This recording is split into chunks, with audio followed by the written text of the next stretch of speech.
Dernière partie de cette édition de 13 heures maintenant, notre patrimoine. Et cette semaine, le patrimoine constitué par de très vieilles entreprises. Je vous le disais hier, il existe un club, le club des Hénokiens, qui regroupe 50 entreprises familiales du monde qui ont plus de 200 ans. Parmi eux, il y en a une dizaine en France. Hier, la famille Ugel avec ses vignes en Alsace. Aujourd'hui, la plus ancienne joaillerie du monde, c'est la famille Mellerio, devenue joaillier à Paris en 1613. Delphine Cluzec et Jean-Yves May nous la font découvrir. Au commencement étaient les pierres précieuses. Ciselées à la gloire de toutes les reines d'Europe, elles ont fait la fortune de la plus ancienne famille de joailliers au monde, les Mellerio. 14 générations d'artistes au service du luxe. J'ai apporté les pierres. Une saga qui dure depuis plus de 400 ans. D'accord. Ça te plaît? Oui, très bien. Bonjour Julien, alors cette bague cocktail. Sans bonne voix. Ce bijou, c'est elle qui l'a imaginé.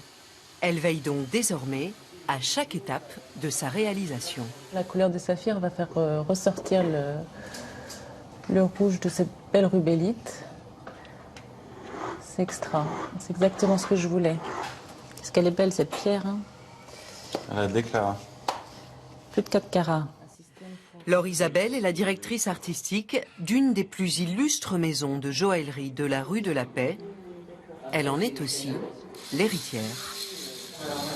C'est toujours un défi, c'est de réaliser l'idée qu'on a dans la tête. Quelquefois, je demande des choses qui peuvent être impossibles, mais on essaye de tout réaliser, voilà. Être une Mellerio, c'est d'abord cela, savoir créer de la beauté. On va voir si ça peut matcher. Alors ceux-là, ils sont beaucoup trop clairs. Ça se voit bien par rapport Ouais. au paparazzi. Oui, ça dénote un peu quand même. Entre la créatrice et l'entrepreneur, ce n'est pas qu'une affaire de travail. Laure Isabelle et Laurent sont mari et femme. C'est à eux que le clan Mellerio a confié les rênes de l'entreprise pour la 14e génération. L'histoire nous donne la légitimité. On est légitime pour faire des produits avec des belles pierres. On est légitime pour faire le travail à façon, d'une qualité extraordinaire. Et on est légitime pour créer et donner de l'émotion aux personnes qui reçoivent ces bijoux. La famille, en fait, vous entoure et vous porte pour créer, comme vous le souhaitez, librement. Et ici, la création ne passe pas nécessairement par l'angoisse de la page blanche. Celui-là, surtout.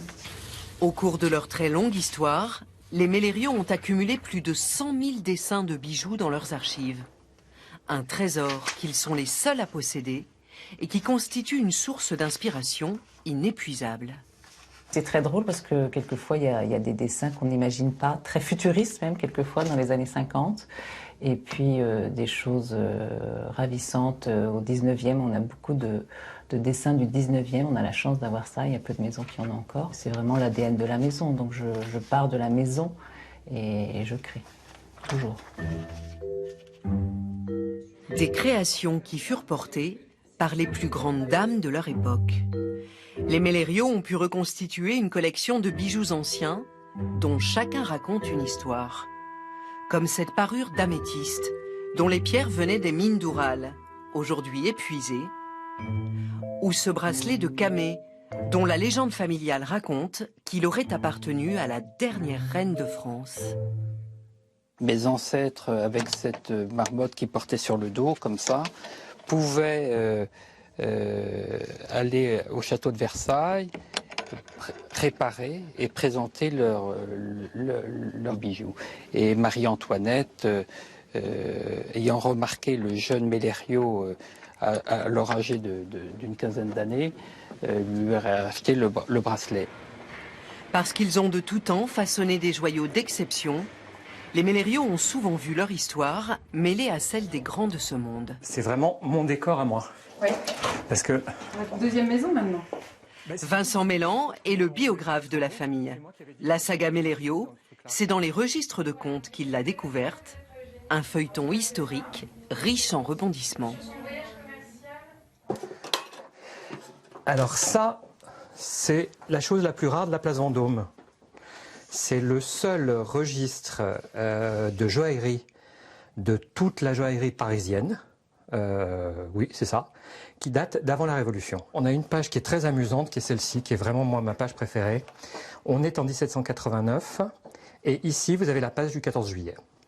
Et donc le 14 juillet 1789, les Mélériaux de l'époque ont fait un chiffre d'affaires pour la journée de 28 livres. Et c'est là qu'on voit vraiment que la petite histoire rejoint la grande histoire. Paris est en train de prendre la Bastille et il y a cette petite note dans les archives de la famille Mélériaux. Des milliers de pages jaunies qui permettent parfois d'effleurer l'intimité de célèbres clientes. Sa Majesté l'impératrice est reine, puisque Joséphine était impératrice des Français et reine d'Italie. Une paire de poires en or mat, donc ça c'est des boucles d'oreilles je pense. 2 petits chiens en mosaïque, un camé, 1200 francs, ça devait être un beau camé. L'impératrice passait son temps à acheter tout un tas de choses, elle achetait des bijoux tout le temps, donc elle passait son temps à avoir des dettes.